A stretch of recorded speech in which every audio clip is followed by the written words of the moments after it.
আসসালামু আলাইকুম সম্মানিত উপস্থিতি। আমি মেরিন আক্তার রত্না, সহকারী অধ্যাপক বাংলা, রামেশ্বরপুর দারুল হুদা ফাজিল মাদ্রাসা, ঘোড়াঘাট, দিনাজপুর।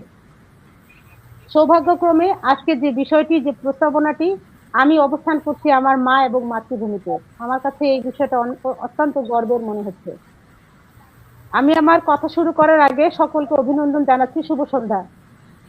মা ও মাতৃভূমি আমার নারীর স্পন্দন। মা এবং মাতৃভূমি, এই দুটি শব্দের ভিতরে লুকিয়ে আছে মানুষের সমস্ত ভালোবাসা, সমস্ত আবেগ, সমস্ত অস্তিত্বের গভীরতম সত্য। পৃথিবীর প্রতিটি মানুষের জন্মের পর থেকে প্রথম যে আশ্রয় খুঁজে পায় সেটি হলো মায়ের কোল। আর প্রথম যে পরিচয় খুঁজে পায় সেটি হলো মাতৃভূমির পরিচয়। তাই মা আর মাতৃভূমি মানুষের জীবনের আলাদা কোনো সত্তা নয়, এরা একই আত্মার দুটি পবিত্র রূপ। একজন জন্ম দেন, আরেকজন জীবনকে অর্থবহ করেন।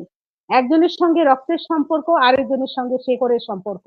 আমি যখন মা শব্দটি উচ্চারণ করি, তখন আমার মনে পড়ে সেই দুটি হাত যা আমাকে আগলে রেখেছিল পৃথিবীর সব ঝড় থেকে। আর যখন মাতৃভূমির কথা ভাবি, তখন আমার মনে হয় বিশাল এক সবুজের বুকে আমাকে ডেকে বলছে, ফিরে আয়, এই মাটি তোর আপন ঠিকানা। বাংলার মাটিতে রয়েছে আমার আতুর ঘর। এই মাটিতে উঠানে আমি প্রথম হামাগুড়ি দিয়েছি। এই আকাশের নিচে আমি প্রথম চাঁদ দেখেছি। এই গ্রামের বাতাসের নিচে আছে আমার শৈশবের হাসি। এই মাটিতে এই মাটির ধুলোয় লুকিয়ে আছে আমার কৈশোরের অগণিত স্মৃতি। আজও চোখ বন্ধ করলে দেখতে পাই ভোরবেলার সেই দৃশ্য। মা খুব ভোরে ঘুম থেকে উঠতেন, উঠোন ঝাড়ু দিতেন, রান্নাঘর থেকে ধোয়া উঠতো। তারপরে স্নেহ ভরা কণ্ঠে ডাক দিতেন, উঠো মা, খেয়ে যাও, সকাল হয়েছে।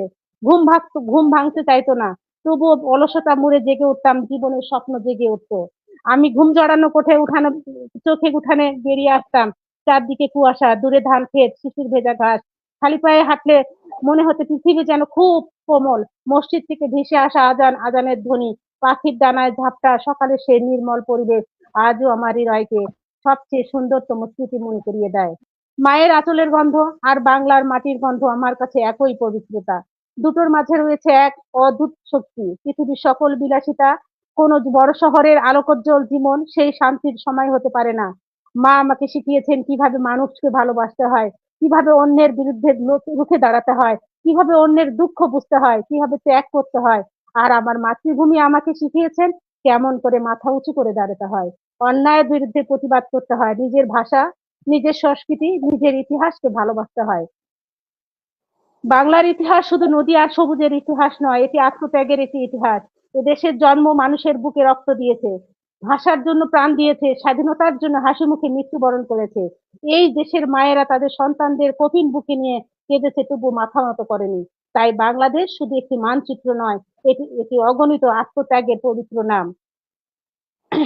যখন আমি গ্রামের পথ ধরে হাঁটি, তখন মনে হয় এই পৃথিবীর প্রতিটি ধূলিকণা আমার সঙ্গে আমার আত্মার সম্পর্ক গড়ে তুলছে। এই পথেই আমি হেঁটেছি ছোটবেলায়, এই গাছগুলোর ছায়ায় বসেছি বন্ধুদের সঙ্গে, এই নদীর ঘাটে বসেছি সূর্যাস্ত দেখতে, এই মাঠেই ছুঁয়েছি মুক্ত বাতাসের আনন্দ। আজকে শহরের জীবনে মানুষ আনন্দ পেয়েছে, কিন্তু হারিয়েছে শেখরের সে টান। উঁচু দালানের ভিড়ে হারিয়ে গেছে উঠানের চাঁদনি রাত, হারিয়ে গিয়েছে পুকুর ঘাটের গন্ধ, হারিয়ে গিয়েছে মায়ের হাতের খাওয়ানো সে নিঃস্বার্থ ভালোবাসা। আমার মনে হয় মানুষ যত আধুনিক হোক না কেন, হৃদয়ের গভীরে সে সব সময় ফিরে যেতে চায় তার শৈশবে, ফিরে যেতে চায় সেই মায়ের কাছে যে নিঃস্বার্থভাবে তাকে ভালোবেসেছিল, ফিরে যেতে চায় সেই মাতৃভূমির কাছে যেখানে তার নারীপোতা রয়েছে। মায়ের ভালোবাসা পৃথিবীর সবচেয়ে বিশুদ্ধ অনুভূতি। তিনি সন্তানের জন্য নিজের সমস্ত সুখ বিসর্জন দিতে পারেন। সন্তানের মুখে হাসি ফোটানোর জন্য তিনি নিজের কষ্ট লুকিয়ে রাখেন। রাত জেগে সন্তানের সেবা করেন অসুস্থতায়। নিজের ক্ষুধা ভুলে সন্তানের মুখে খাবার তুলে দেন। পৃথিবীর কোনো সম্পর্কই এত নিঃস্বার্থ হতে পারে না। ঠিক তেমনি মাতৃভূমিও আমাদের সন্তানের মতোই আগলে রাখে। এই মাটির ফসল আমাদেরকে বাঁচিয়ে রাখে, এই নদীর জল আমাদের তৃষ্ণা মেটায়, এই বাতাস আমাদের শ্বাস দেয়। এই মাতৃভূমির প্রতি ভালোবাসা শুধু আবেগ নয়, এটি আমাদের দায়িত্ব, একটি আত্মপরিচয়ের অংশ। আমি যখন দূরে কোথাও যাই, তখন হঠাৎ গ্রামের কথা খুব মনে পড়ে। শহরের কোলাহল মাঝের কানে শহরের কোলাহলের মাঝে কানে ভেসে এসে গ্রামের সন্ধ্যা আজান, মনে পড়ে বর্ষার দিনে টিনের চালের বৃষ্টির শব্দ, মনে পড়ে শরতের সাদা কাশফুল, মনে পড়ে শীতের সকালে খেজুরের রসের গন্ধ, মনে পড়ে মায়ের ডাকে ভাত খেতে বসার স্মৃতি। এসব স্মৃতি মানুষকে কাঁদায়, আবার বাঁচতেও শেখায়। মাতৃভূমি মানুষের আত্মার শেকড়। সে মানুষের নিজের দেশকে ভালোবাসতে যে যে মানুষ নিজের দেশকে ভালোবাসতে পারে না, সে কখনো সত্যিকারে মানুষ হতে পারে না। কারণ দেশ মানে শুধু ভূখণ্ড নয়, দেশ মানে ভাষা, সংস্কৃতি, ইতিহাস এবং ঐতিহ্য। মানুষের কান্না, মানুষের হাসি, মানুষের স্মৃতির সম্মানিত। বাংলার প্রকৃতি যেন মায়ের মতোই কোমল। বর্ষার নদীগুলো ভরে ওঠে মাতৃত্বের উচ্ছ্বাসে। শরতের আকাশ নীল শাড়ি পরে দাঁড়িয়ে থাকে। হেমন্তের সোনালী ধারে মাঠ দেখে মনে হয় প্রকৃতি যেন হাসছে। বসন্তের ফুল ফুটলে মনে হয় পুরো দেশ যেন জীবনের গান গাইছে। এই আমাদের বাংলাদেশ, এই আমাদের বাংলা, এই আমাদের ঋতুর সঙ্গে মিশে থাকা আবেগের পরিচয়। তাই বিদেশের মাটিতে থেকেও একজন বাঙালি হঠাৎ কেঁদে ওঠে গ্রামের কথা মনে করে, কারণ মাটির টান কোনো শেষ হবার নয়।